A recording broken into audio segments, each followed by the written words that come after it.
हमने एक स्टैंड ले लिया, स्टैंड के ऊपर हमने एक वायर गॉज ले लिया है। ये वायर गॉज कुछ नहीं होती है, लोहे की छोटी सी जाली होती है, ठीक है। इसके ऊपर हम लोगों ने एक बीकर रख लिया मान लीजिए, और उस बीकर में मैंने आइस रख लिया है, बर्फ रख लिया है, क्लियर।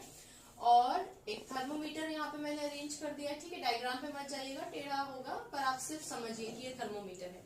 और यहाँ पे मैंने क्या किया है कि एक स्पिरिट लैंप से इसको फायर देने की कोशिश की है। आप स्पिरिट लैंप की जगह स्कूल में बंसन बर्नर्स भी होते हैं, तो जो भी अवेलेबल होगा आपके टीचर उससे एक्सपेरिमेंट कराएंगे, clear.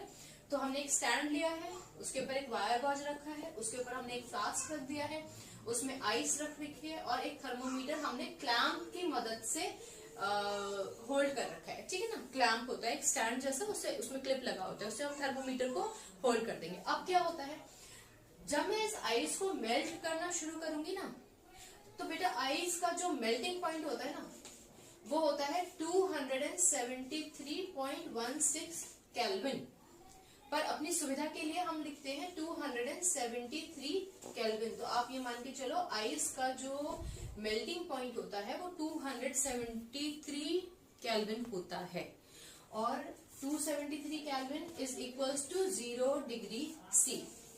Okay, 273 kelvin is equals to 0 degree C. आप देखते हो ना, टेम्परेचर मापते हैं तो हम बोलते हैं कि आज 40 डिग्री टेम्परेचर हो गया, या बहुत ठंड हो रही है तो आज 5 डिग्री टेम्परेचर हो गया, तो ये वही डिग्री है, क्लियर।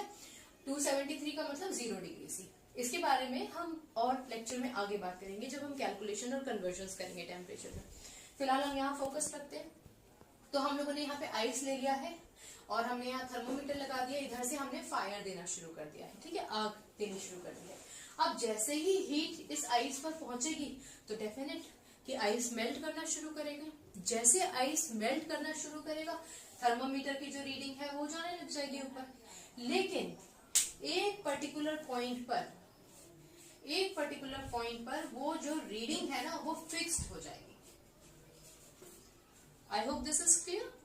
आपको अभी सिर्फ दिमाग पे जोर नहीं डालना है, सिर्फ इतना सुनो कि जब हम हीट करेंगे इस आइस को तो ये आइस मेल्ट होता जा रहा है, हो सकता है ये पूरा ही लिक्विड में कन्वर्ट हो गया हो, लेकिन फिर भी हमने हीट देना बंद नहीं किया, और हमने देखा कि जो हमारा थर्मोमीटर है ना उसमें जो रीडिंग है ना वो ऊपर नहीं जा रही है, क्लियर। तो ये क्या होता है इसके बारे में भी हम बात करेंगे।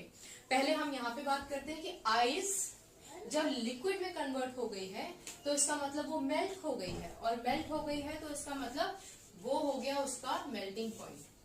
कोई भी टेम्परेचर जिस पर कोई भी सॉलिड हो सकता है, आइस ही नहीं,